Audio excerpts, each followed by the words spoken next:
Hello, അപ്പോൾ നമ്മളിന്ന് വീട്ടിൽ തന്നെ സിമ്പിളായിട്ട് ബീഫ് റോസ്റ്റ് എങ്ങനെ ഉണ്ടാക്കാം എന്നാണ് നോക്കുന്നത്. അതിന് വേണ്ടിയിട്ട് ആദ്യം തന്നെ ഒരു പാൻ ചൂടായതിന് ശേഷം അതിലേക്ക് നമ്മൾ വെളിച്ചെണ്ണ, പിന്നെ നമ്മുടെ ജീരകം, പിന്നെ നല്ലോണം ചോപ്പ് ചെയ്ത വെളുത്തുള്ളി ഇത്രയും ഇട്ട് നല്ലോണം ഒന്ന് സോട്ട് ചെയ്തതിന് ശേഷം നമ്മുടെ മെയിൻ ഇൻഗ്രീഡിയൻ്റ് ആയിട്ടുള്ള നമ്മുടെ സവാള അതൊന്ന് ജസ്റ്റ് ചെറിയൊരു ഗോൾഡൻ കളറായി വരുമ്പോഴത്തേനും കുറച്ചും കൂടി എണ്ണ ആഡ് ചെയ്തിട്ട് അതിലേക്ക് തേങ്ങാക്കൊത്തോ അല്ലാന്നുണ്ടെങ്കിൽ നിങ്ങൾക്ക് കൊപ്ര ആണെങ്കിൽ കൊപ്ര എടുക്കാം. ഞാനിവിടെ കൊപ്ര യൂസ് ചെയ്തത്.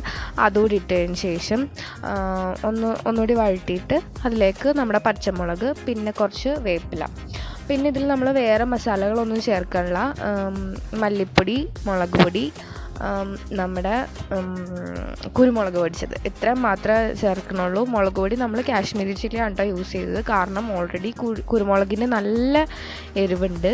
പിന്നെ നമ്മൾ പച്ചമുളക് യൂസ് ചെയ്തു, പിന്നെ നമ്മൾ കുറച്ച് മഞ്ഞൾപ്പൊടിയും പിന്നെ തക്കാളി ഇത്ര സാധനങ്ങളിട്ട് ജസ്റ്റ് ഇതിന് ശേഷം നമ്മൾ നേരത്തെ ഉപ്പും മഞ്ഞൾപ്പൊടിയും മാത്രം ഇട്ടിട്ട് നമ്മൾ ബീഫ് കുക്കറിലിട്ടൊന്ന് വേവിച്ച് വെച്ചിട്ടുണ്ടായിരുന്നു.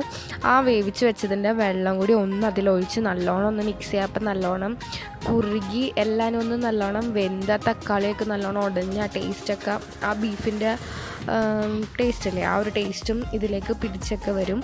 അങ്ങനെ പിടിച്ച് നല്ലോണം വന്നതിന് ശേഷം മാത്രം നമ്മൾ ഇതിലേക്ക് ആ നേരത്തെ വേവിച്ച് വെച്ചിരിക്കുന്ന നമ്മുടെ ബീഫ് ആഡ് ചെയ്യുക.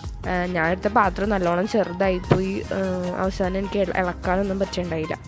അതൊന്ന് നല്ലോണം തിളച്ച് വരുമ്പോഴത്തേനും നമ്മൾ അതിൻ്റെ മേലേക്ക് കുരുമുളക് പൊടിയും പിന്നെ ജീരകം പൊടിച്ചതും അതാണ് ആഡ് ചെയ്ത് കൊടുക്കണേ. പിന്നെ ഒരു കറിവേപ്പില ഇട്ടാൽ നമ്മുടെ ബീഫ് റോസ്റ്റ് റെഡി. എല്ലാവരും എന്തായാലും വീട്ടിലൊന്ന് ട്രൈ